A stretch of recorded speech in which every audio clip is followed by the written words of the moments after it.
বহুকাল আগের কথা। এক রাজ্য ছিল। রাজ্যের নাম চন্দ্রনগর। রাজ্যের রাজা ছিলেন বিজয় বর্মা, রানী রূপা বর্মা ও রাজকন্যা চন্দ্রাবতী। এক অহংকারী রাজকন্যা, রূপে গুণে অতুলনীয়, কিন্তু খুব দাম্ভিক।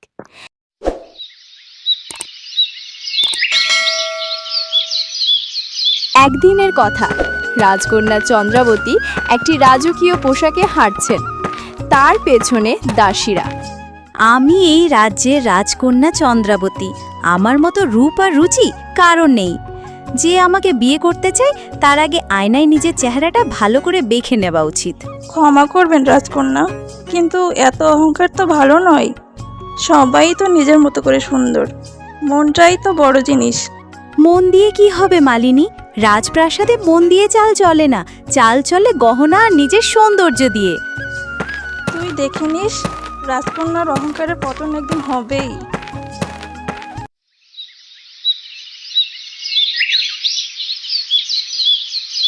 রাজা ধর্মরঞ্জন ও রানী মৃণালিনী সিংহাসনে বসা, রাজগুরু পাশে দাঁড়িয়ে।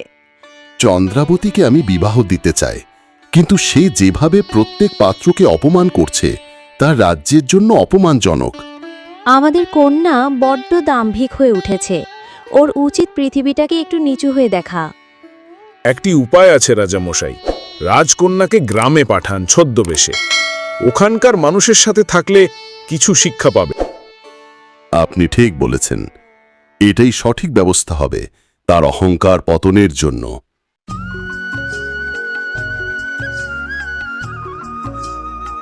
আমি এভাবে বাইরে যাব? আমার ঘোড়াটা কোথায়? ক্ষমা করবেন রাজকন্যা, মহারাজের আদেশ।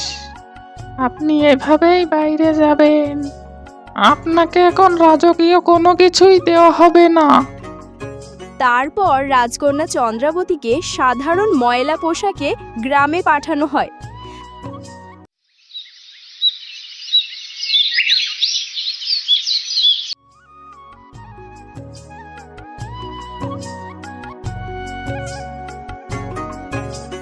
এই অবস্থায় আমাকে গ্রামে পাঠানো হয়েছে?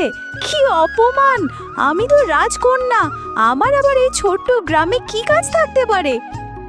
চন্দ্রাবতী হাঁটছেন গরম রাস্তায়, পা পুড়ে যাচ্ছে।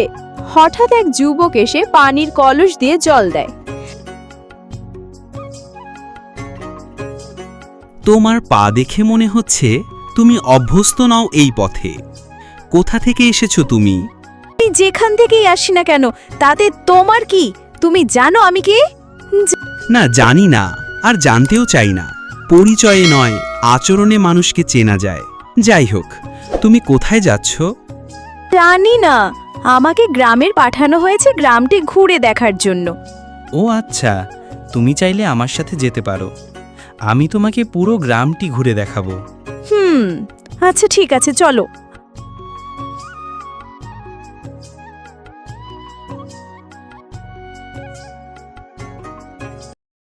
তারপর রাজকন্যা চন্দ্রাবতীকে চন্দ্রগ্রামটি ঘুরে দেখাতে লাগলো।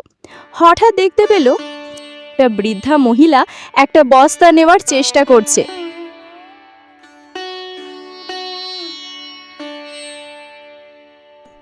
ও বুড়িমা, তুমি কোথায় যাচ্ছ?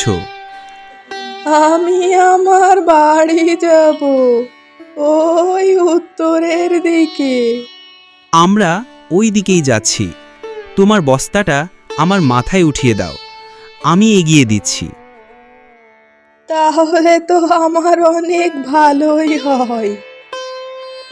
তারপর চন্দ্র বুড়িমার বস্তাটি মাথায় উঠিয়ে নিল এবং আস্তে আস্তে বুড়িমার বাড়িতে পৌঁছে দিল। এইটা দেখে রাজকন্যা চন্দ্রাবতী অনেক অবাক হয়ে গেল। তুমি খুব ভালো বাছা, ওপরওয়ালা তোমার ভালো করুক। আচ্ছা, তাহলে আমরা আসি এখন বুড়িমা।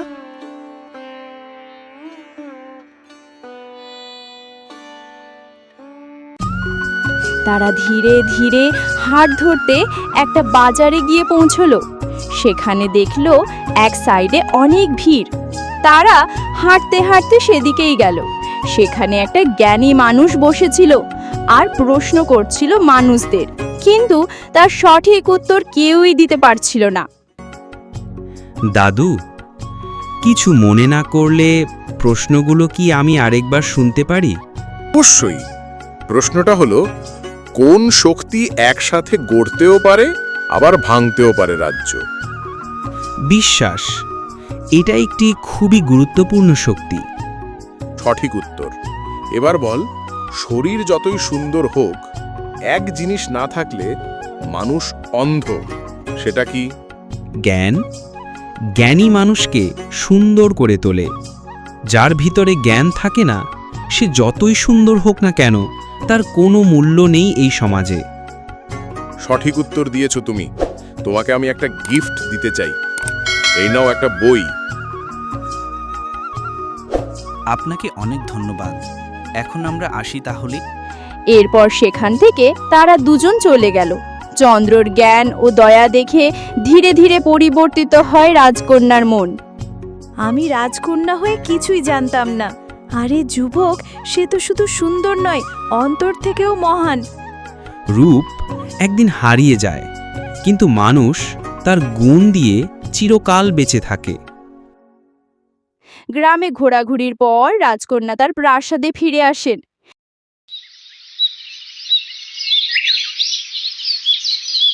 চন্দ্রাবতী প্রাসাদে ফিরে এসে একেবারে বদলে গেছে। পিতা, আমি অহংকারী ছিলাম। আমি জানতাম না মানুষকে মন দিয়ে দেখতে হয়। আমি চন্দ্রকে ভালোবেসে ফেলেছি। আজ আমি গর্বিত, একজন সত্যিকারের রাজকন্যা হয়ে ফিরে এসেছো তুমি। চন্দ্র যদি রাজি থাকে তাহলে রাজ্য তাকে সম্মান জানাবে এবং তোমার সাথে তার বিবাহের ব্যবস্থা করা হবে।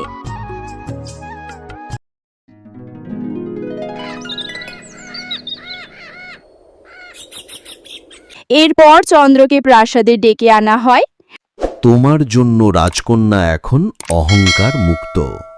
এছাড়াও রাজকন্যা তোমাকে ভালোবাসে। তুমি কি রাজকন্যাকে বিবাহ করবে? আমি এক দয়ালু মানুষকে ভালোবেসেছি।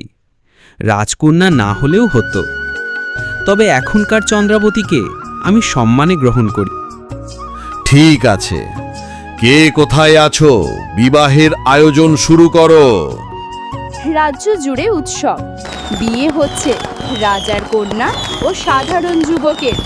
যে ছিল অহংকারী সে আজ নম্রতায় ঝুঁকে আছে। চন্দ্রাবতী আর চন্দ্রের বিয়ে হলো ভালোবাসা, শিক্ষা আর মানবতার এক অপূর্ব মেলবন্ধন। অহংকার যখন নত হয় তখনই সত্যিকার রাজকীয়তা জয় করে।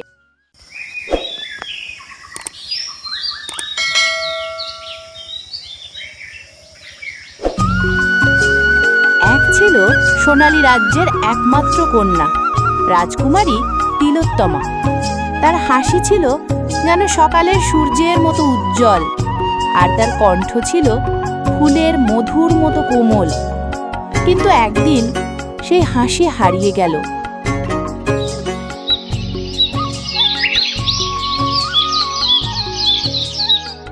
রাজকন্যা দূরের নদীর দিকে কিছুক্ষণ তাকিয়ে থেকে গভীর শ্বাস নিয়ে বলে, মনে হচ্ছে সবকিছু আগের মতো নেই।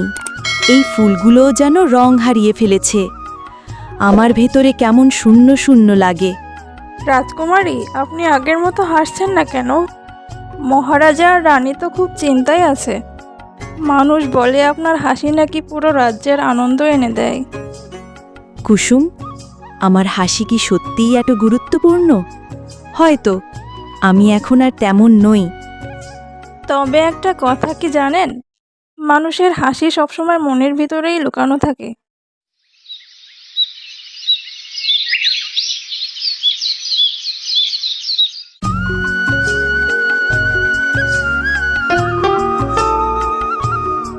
মহারানী, আমি আমার মেয়েকে এমন নিস্তেজ কখনো দেখিনি। তার হাসি হারালে আমাদের রাজ্যও যেন রং হারাচ্ছে। কিছু একটা করতে হবে। রাজা, আমি জানি তিলোত্তমা বাইরে কোথাও যায় না, কারোর সাথে মিশে না। হয়তো তার মন খারাপের কোনো কারণ আছে যা সে বলতে চাইছে না। তাহলে আমি ঘোষণা দিচ্ছি, যে কেউ রাজকুমারীর মুখে আবার হাসি ফেরাতে পারবে সে পাবে আমাদের রাজ্যের সর্বোচ্চ সম্মান এবং তিলোত্তমার বন্ধুত্ব। প্রহরী, এখনই যাও, ঢোল পিটিয়ে গ্রামে গ্রামে বলে আসো।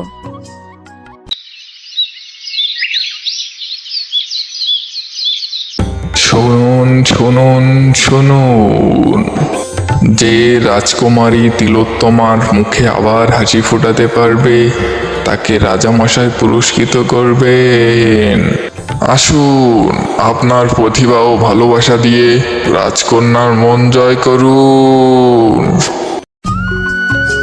এই ঘোষণা শুনে জাদুঘর, চিত্রশিল্পী একে ওকে অনেকেই রাজসভায় এলো।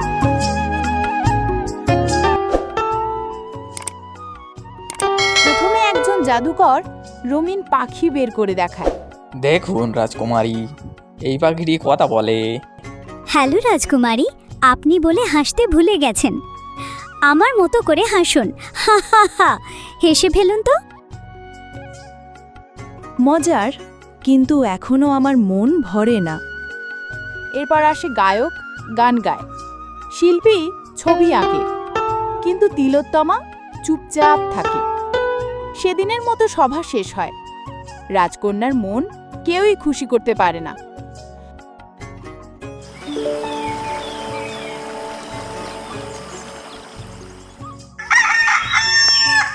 পরের দিন সকালে একটা ছেলে, তার নাম অর্ণব, পাশের রাজ্যেই তার বাড়ি। সে রাজকন্যার কথা শুনে রাজপ্রাসাদে এলো। রাজকুমারী, আমি গান জানি না, জাদু জানি না, কিন্তু আমি গল্প বলতে পারি। গল্প? সবাই তো আমাকে বিনোদন দিতে এসেছে, কিন্তু তুমি শুধু গল্প বলতে চাও? হ্যাঁ, কারণ আমি বিশ্বাস করি আপনার হাসি লুকিয়ে আছে কোনো গল্পের ভিতরে, যেটা আপনাকে মনে করিয়ে দেবে আপনি আসলে কত সুন্দরভাবে বাঁচতে পারেন। তারপর অর্ণব গল্প বলতে শুরু করে। একবার রাজা মেলায় গেলেন নতুন ঘোড়ায় চড়ে। শুনল রাজা দারুণ ঘোড়া চালাবেন। তারপর কি হলো? ঘোড়া হঠাৎ করে দৌড়াতে শুরু করল, আর রাজা পিছন দিকে গিয়ে পায়ের চটি নিয়ে লাফালাফি করলেন। লোকজন তো ভেবেছিল এটাই মেলার সবচেয়ে বড় আকর্ষণ। তিলোত্তমা ধীরে ধীরে হাসতে শুরু করে, প্রথমে ছোট, তারপর প্রাণ খোলা হাসি। অর্ণব, জানো, এই মুহূর্তে মনে হচ্ছে আমি আবার নিজেকে খুঁজে পেলাম। আজ আমি শিখেছি নিজের হাসি ফিরিয়ে আনার শক্তি আমাদের ভেতরেই আছে, শুধু কেউ কেউ এসে সেটি মনে করিয়ে দেয়। অর্ণব, তুমি শুধু আমার মেয়ের হাসি ফেরাওনি, আমাদের পুরো রাজ্যের প্রাণ ফিরিয়ে এনেছো। এটা তো আমার দায়িত্ব মহারাজ। তো বন্ধুরা, ভিডিওটি ভালো লাগলে চ্যানেলটি সাবস্ক্রাইব করে দিও, যাতে পরবর্তী গল্পগুলো সবার আগে পেয়ে যাও। আর হ্যাঁ, কমেন্ট করতে কিন্তু মোটেও ভুলো না। যাদের কমেন্ট সুন্দর হবে তাদের নাম দিয়ে আবার কার্টুন বানানো হবে।